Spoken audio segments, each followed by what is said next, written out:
Pour les produits dont le prix finit par 0 ou par 5, comme ici, pas de changement. En revanche, pour les produits de première nécessité ou certains produits de grande consommation, il faudra arrondir.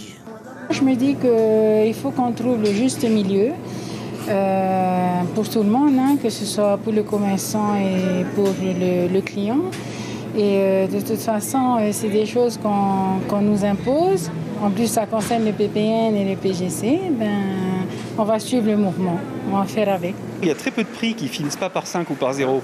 En fait, c'est uniquement sur les PPN ou sur les PGC, donc ça touche assez peu de produits. Et ensuite, ces arrondis-là, on va les faire finalement sur des paniers.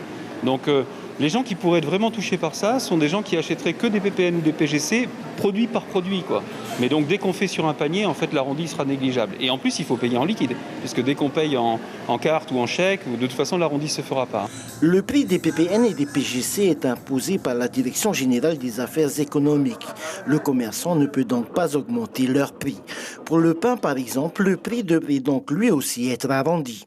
Personnellement, je vois pas trop l'intérêt, mais je pense que ça favorisera la hausse des prix, à mon avis.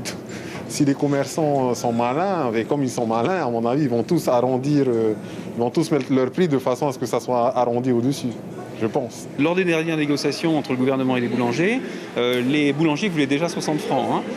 Ce qui reste très faible en fait, hein, même si on met la baguette à 60 francs. Alors je comprends, hein, ça va faire une augmentation de 3 francs et donc ça sera forcément mal perçu par certaines personnes.